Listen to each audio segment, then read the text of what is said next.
8वां के गणित चैप्टर 1 दिया है परिमेय संख्या 1 है। तो हम पहले परिमेय संख्या के बारे में अच्छे से जानते हैं। परिमेय संख्या किसे कहते हैं इसको पहले जानेंगे। परिमेय संख्या होता क्या है। परिमेय संख्या अध्याय 1। ये परिमेय संख्या है वैसी संख्या जो p/q के रूप में हो एवं q बराबर नॉट जीरो हो, वह परिमेय संख्या कहलाती है। जैसे हम इसको समझते हैं p/q के रूप में और q बराबर नॉट जीरो, इसका मतलब कथी होता है। ये जो कह रहा है इसका मतलब कथी होता है खूब अच्छे से समझेंगे। जैसे में देखिए इसका कहने का मतलब कोई भी संख्या हो जो यानी कि p/q के रूप में होना चाहिए वह परिमेय संख्या है। जो p/q के रूप में नहीं होगा, q के जगह नीचे होगा तो वह अपरिमेय संख्या है। इसको हम समझते हैं। जैसे मान लीजिए कि दो हमारा कथी है, दो हमारा परिमेय संख्या है। क्यों है इसको हम p/q के रूप में क्यों लिख सकते हैं। तो देखिए यहाँ 2 दिया है तो 2 के नीचे कुछ नहीं तो हम 1 मान लेंगे, 1 मान लिया जाता है। तो देखिए हम इसको मान लेते हैं p और नीचे वाला को मान लेते हैं q। तो देखिए तो ये हो गया, 2 हमारा p/q के रूप में है, तो कथी है परिमेय संख्या है। इसी तरह और कोई भी संख्या रहे, जैसे मान लीजिए कि 9 है तो 9 हमारा परिमेय संख्या की अपरिमेय। देखिए 9 को भी हम लिख सकते हैं 9/1, यानी कि ये भी हमारा p/q के रूप में आ गया। तो ये भी कथी है परिमेय संख्या है। कह रहा है q बराबर नॉट जीरो, यानी कि q बराबर जीरो नहीं होना चाहिए। तो q के जगह जैसे नीचे वाले संख्या, जैसे मान लीजिए कि अगर दिया है 2/0, ये हमारा कथी है। देखिए p के जगह पर तो 2 ठीक है, लेकिन q के जगह पर कथी है 0 आ गया है। तो q के जगह पर 0 है तो ये कथी है परिमेय संख्या नहीं। हमारे 0 भी कथी होगा 0 एक परिमेय संख्या है। 0 को भी हम लिख सकते हैं 0/1, ये हमारे p/q के रूप में आ गया, ये भी परिमेय संख्या है। तो हमको लगता है कि परिमेय संख्या समझ आ गया होगा। देखते हैं प्रश्न वाली 1.1, इसको बहुत अच्छा से समझना होगा। जैसे दिया है हमारा क्वेश्चन, निम्नलिखित प्रत्येक में गुणन के अंतर्गत उपयोग किए गए गुणधर्म यानी कि गुण का नाम लिखना है। जो हमारा जो मैथ दिया है 1 नंबर 2 नंबर 3 नंबर, इसके प्रत्येक में कौन सा गुण का प्रयोग हुआ है इसी को लिखना है। हम पहले इसके गुण के बारे में जानेंगे कि कौन कौन गुण है और तब हमको यह, तो इसको बहुत अच्छा से समझेंगे, कोनो दिक्कत वाला बात नहीं है। बस तो वीडियो को स्किप मत कीजिएगा। गुणात्मक तत्समक नियम यह हमारा कहता है 1 नंबर, जैसे मान लीजिए कि किसी भी संख्या में हम 1 से गुना करेंगे हमारा आंसर उतना ही आना चाहिए। फिर भी उस संख्या को हम उलट कर भी गुना करेंगे तो संख्या हमारा वही आना चाहिए। जैसे कह रहा है कि ए में हम गुना करेंगे 1 से, ठीक है, और फिर हम इसको हम फिर गुना करेंगे हम ए में, हमारा आंसर सेम आना चाहिए। इसका नियम यह कहता है। जैसे इसमें हम अंक रख के समझाते हैं। देखिए और एक को हम एक की जगह पर मान लीजिए हम 5 मान लिए, ठीक है, 5 में आप 1 से गुना कीजिए। तो अब फिर कह रहा है इधर 1 को यहाँ रखिए और 5 को उल्टा कर दीजिए, यानी कि 1 की जगह पर 1 है, 1 की जगह पर 1 कर दीजिए। तो हम ये रख देते हैं 1 और 1 की जगह पर मान लेते हैं 5।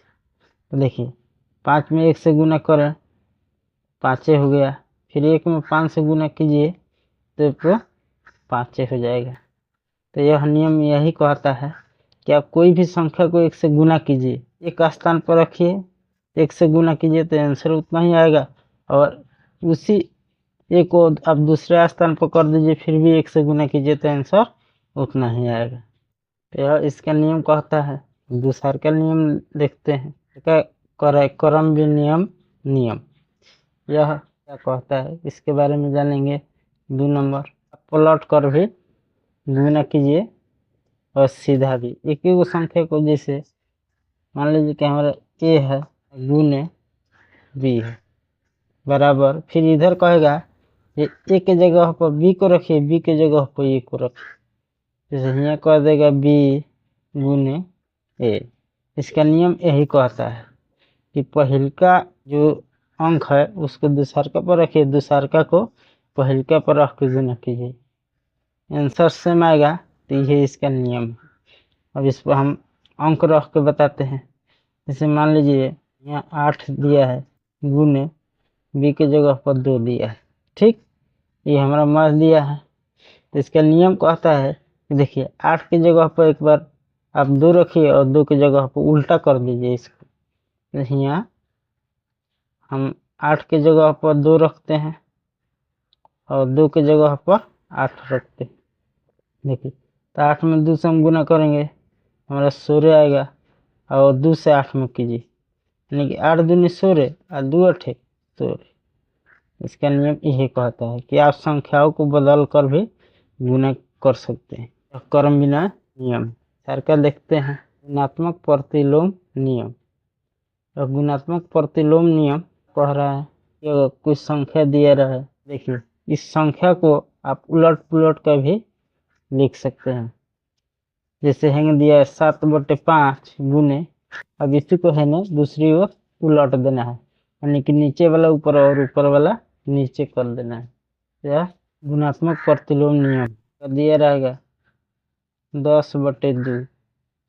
तो गुणात्मक प्रतिलोम नियम इसका कहता है कि आप 10/2 लिखे हैं तो आप इसके बाद 10 की जगह पर 2 लिख सकते हैं और 2 की जगह पर 10 लिख सकते हैं, इसको पलट देंगे। तो यह हमारा गुणात्मक प्रतिलोम नियम, और इसका आंसर हमेशा एक आएगा। आंसर किस तरह एक आएगा, जैसे हम इसको कटाते हैं, 7 से 7 कट जाएगा और 5 से 5 कट जाएगा, हमारा कथी हो जाएगा, एक आंसर हो जाएगा।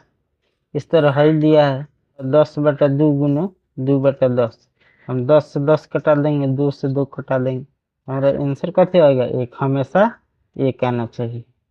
गुणात्मक प्रतिलोम नियम कहता है कि हमारा आंसर हमेशा एक आना चाहिए। हम देखते हैं सहचारिता का नियम। मान लीजिए कि कोई संख्या दिया रहे ए बी सी, संख्या ए बी सी दिया है, तो कहता है कि आप पहले ए बी को घेरिए, ठीक है, ए बी पर इंटू डालिए, यहाँ कहता है ए बी सी, तो फिर यहाँ इस अंक को छोड़ दीजिए, फिर यहाँ डालिए, अंक में समझते हैं। अगर दिया रहेगा हमारा 5x4x3, इधर दिया रहेगा 5x4x3, तो सहचारिता का नियम कहता है पहले आप इस दो को कति कर दीजिए, इंटू कर दीजिए, और इसमें आइए इसमें, तो फिर इस दो को इंटू कीजिए, यानी कि अंक जो इसमें जो लास्ट वाला अंक छूटेगा, इसमें शुरू वाला अंक छूटेगा, यानी कि अंक को कति करना है, एगो छोड़ना है, लेकिन ए बी को कीजिए और यहाँ आके बी सी को कीजिए। जैसे हमारा 5A हो गया और 4B हो गया, यहाँ हमारा B हो गया और 3C हो गया, हमारा C हो गया। तो यह सहचारिता का नियम कहता है। अच्छा से समझेंगे। हमारा प्रश्नावली 1.1 दिया है, उसको चलिए उसको बढ़िया ढंग से समझते हैं। इसी नियम पर सब मैथ है। प्रश्नावली 1.1 पर निम्नलिखित प्रत्येक के गुण के अंतर्गत उपयोग किए गए गुण एवं गुणधर्म का नाम लिखिए। तो हमारा पहले का क्वेश्चन दिया है -4/5 गुने 1 बराबर 1 गुने -4/5 बराबर -4/5। चलो तो इसको हम देखते हैं। तो अभी हम बताए थे जो थ्योरी में गुणात्मक तत्समक नियम क्या कहता है। गुणात्मक तत्समक नियम कहता है, हमारा कहता है ए गुने 1, यानी कि ए से गुना कीजिए और फिर 1 से हमको ए में गुना कीजिए, आंसर के बराबर आना चाहिए। ना इसका है उतना ही इसका भी होना चाहिए। देखिए हम इसको मान लेते हैं ए, इसको मान लेंगे ए, ठीक है, गुना है तो गुना, एक देवे किया है तो एक रहेगा, बरोबर है तो बरोबर। फिर कह रहा है ए गुना ए, हम ये एक तो हल्ले है तो एक हो गया, गुना है तो गुना, हम इसको मान लेते हैं ए। ये हम गुना करते हैं एक में -4 से तो -4 होगा, 5 में तो 5 हो जाएगा, तो -4/5 हो जाएगा। फिर यदि इसी को हम इधर गुना करते हैं, यानी कि देखिए एक से पहले इधर गुना किया है और फिर इसको उठा के एक से इधर गुना किया है, तो यह नियम बताता है कि यह गुणात्मक तत्समक नियम। हमारे 1 नंबर के आंसर हो जाएगा गुणात्मक तत्समक नियम। नंबर देखते हैं क्या है, -13/17 गुने -2/7 बराबर -2/7 गुने इंटू -13/17। देखिए बिना नियम देखते हैं, बिना नियम ये अभी बताए थे, देखिए थोड़ा और भी बता देते हैं ताकि अच्छा से समझ आए। कहता है कि आप ए गुने बी कीजिए, ठीक है, बराबर बी गुने ए कीजिए, यानी कि इसको आप बदल देंगे, ठीक है। ए गुने बी कीजिए, बाद में बी गुने ए कीजिए, ए के स्थान पर बी और बी के स्थान पर ए को रखिए। तो देखिए इसको हम यहाँ से है और यहाँ से दो पार्ट में जैसे है दिया है, इसको भी हम दो पार्ट में कर लेते हैं। तो हम -13/17 को हम ए मान लेते हैं, गुना है तो गुना, और जो है दिया है -2/7 तो इसको हम बी मान लेते हैं, ठीक, बरोबर। फिर हमारा दिया -2/7 तो इसको हम मान लेते हैं कथी, बी, गुना, इसको मान लेते हैं ए, -13/17 को मान लेते हैं ए। देखिए को पलट दिया है, यहाँ दिया 13/17 गुने इंटू 2 - 7 बराबर, देखिए यहाँ कत किया है, इसको है रख दिया और इसको पलट दिया है, जो ए के स्थान पर उसको यहाँ बी के स्थान पर कर दिया है और बी के स्थान को ए के स्थान पर कर दिया है। तो ये हमको समझ आ रहा है कि क्रम बिना नियम है, नंबर का आंसर हो जाएगा विनिमय नियम, हमारा हो जाएगा आंसर। देखते हैं गुणात्मक प्रतिलोम। गुणात्मक प्रतिलोम में कहता है कि 5/3 दिया है, तो आप इसको उल्टा करके गुना करेंगे तो हमारा आंसर 1 आना चाहिए। तो इसको हम उल्टा करते हैं, तो 3 को ऊपर कर दीजिए और 5 को नीचे कर दीजिए, हमारा आंसर 1 आना चाहिए। ये गुणात्मक प्रतिलोम का नियम है। तो क्या होता है, एक देखिए है 3 से है 3 कट जाएगा, है 5 से है 5 कट जाएगा, तो हमारा 1 आंसर आ जाएगा। जैसे अगर संख्या दिया रहे 25 और 35, ठीक है, गुणात्मक प्रतिलोम में क्या हो जाएगा, कह रहा है कि नीचे वाला को ऊपर और ऊपर वाला को नीचे कीजिए। हम 35 को लिख देते हैं ऊपर और 25 को कर देते हैं नीचे, फिर 35 से 35 कट जाएगा और 25 से 25 कट जाएगा, तो हमारा आंसर 1 आ जाएगा। 3 नंबर क्वेश्चन हमारा कथे गुणात्मक प्रतिलोम है। देखिए -19/29 दिया है गुने, फिर 29/19, यानी कि 19 को नीचे कर दिया और 29 को ऊपर कर दिया है। हम इसको और इसको काट दिए एक मरतबे, 19 से 19 काट दिए तो एक मरतबे, हमारा 1 आंसर आ गया। हमारा 3 नंबर कथी हुआ, गुणात्मक प्रतिलोम। 3 नंबर हमारा हुआ गुणात्मक प्रतिलोम। समझ में आ रहा है तो चैनल पर नए हैं तो सब्सक्राइब जरूर कीजिएगा, साथ में कमेंट भी कीजिए कि यह वीडियो आप कहाँ से देख रहे हैं। देखते हैं दूसरा का नंबर, 2 नंबर देखते हैं। बताइए कौन से गुण धर्म गुण की सहायता से आप 1/3 गुने पोस्ट 6 गुने 4/3 को आप पोस्ट 1/3 गुने 6 गुने 4/3 को रूप में अंकित करते हैं। ये हमारे 2 नंबर के क्वेश्चन है। ये इसको हम देखते हैं सहचारिता का नियम। तो सहचारिता का नियम क्या कहता है, ये कहता है मान लीजिए कोई भी संख्या हो, जैसे a गुने b गुने c बराबर, फिर दिया रहे a गुने b गुने c, तो इसमें जो कोष्ठ डाला रहता है तो इस 2 में डाला रहेगा, ठीक है, ये तो ये हमारा छूट जाएगा। फिर इधर देखेंगे तो दुगो में डाला रहेगा, इस दुगो में डाला रहेगा और हमारा एक कथी हो जाएगा, छूट जाएगा। तो ये सहचारिता का नियम है। जैसे दिया रहेगा 8 गुने 5 गुने 7, रहने दिया रहेगा 8 गुने 5 गुने 7।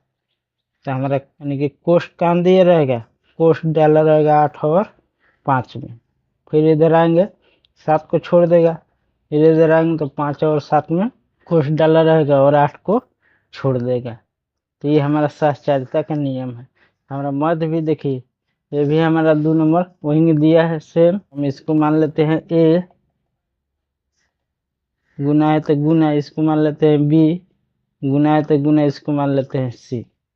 फिर है ना देखते हैं, हम इसको मान लेते हैं ए, गुना है तो गुना, 6 को मान लेंगे बी, गुना है तो गुना, और इसको मान लेते हैं सी।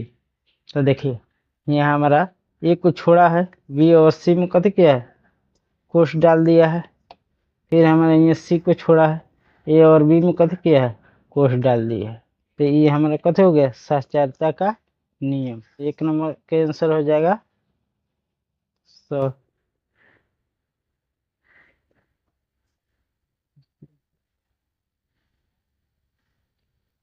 ये हमारा आंसर हो गया।